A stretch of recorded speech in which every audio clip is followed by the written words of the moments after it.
Football রোমাঙ্গনে বারুদের গন্ধ, ইউরোপীয় ফুটবলের মহাকাব্যিক মঞ্চ। পিএসজি বনাম বায়ার্ন ফাইনালের পথে উত্তেজনার পারদ তুঙ্গে। একদিকে প্যারিসের জলমলে শহর, অন্যদিকে বাবরিয়ানদের ইস্পাত কঠিন শৃঙ্খলা। এটি কেবল একটি ম্যাচ নয়, এটি সংস্কৃতির লড়াই, এটি শ্রেষ্ঠত্বের লড়াই। পিএসজির বারুদের স্তূপ লুইস এনরিকের অধীনে পিএসজি এখন এক বিধ্বংসী শক্তির নাম। কোয়ার্টার ফাইনাল লিভারপুলকে গুড়িয়ে দেওয়ার পর তাদের আত্মবিশ্বাস এখন তুঙ্গে। ডেম্বেলে ও বারকোলার গতি আর খবিচার নিখুঁত ফিনিশিং প্রতিপক্ষের রক্ষণভাগ ভাঙার জন্য যথেষ্ট। ঘরের মাঠে পিএসজি চাইবে শুরু থেকে বায়ার্নকে চাপে রেখে ফাইনালের পথ সহজ করতে।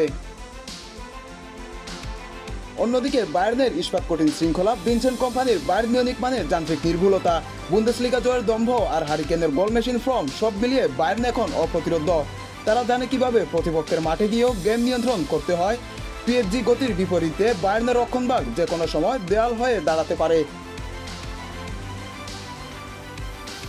উভয় দলের জন্য এটি চ্যাম্পিয়ন্স লিগের ফাইনালে যাওয়ার লড়াই।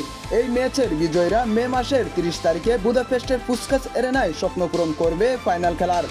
আক্রমণভাগের লড়াই, হারিকেনের নেতৃত্বে বায়ার্নের বিধ্বংসী আক্রমণ, বিপরীতে পিএসজির গতিশীল আক্রমণ। পিএসজি এবং বায়ার্নের মধ্যকার সাম্প্রতিক ম্যাচগুলো সবসময় হয়েছে প্রতিদ্বন্দ্বিতামূলক। চলতি মৌসুমের লিগ পর্বের পারফরমেন্সের প্রতিশোধ নেওয়ার সুযোগ থাকছে পিএসজির সামনে। যে দল মাঝ মাঠের দখল নিতে পারবে ম্যাচটি মূলত তাদের নিয়ন্ত্রণে থাকবে। কেনের তীক্ষ্ণ দৃষ্টি আর পিএসজি রক্ষণভাগের সমন্বয়ের লড়াই হবে ম্যাচের টার্নিং পয়েন্ট। পার্ক ডেস প্রিন্সেসের ঘাস কি সাক্ষী হবে পিএসজি নতুন রূপকথার, নাকি বায়ার্নের জয়রথ এগিয়ে যাবে বুদাপেস্টের ফাইনালের দিকে? 28 এপ্রিলের রাতটি হতে যাচ্ছে ইউরোপীয় ফুটবলের ইতিহাসের অন্যতম উত্তেজনাকর এক অধ্যায়।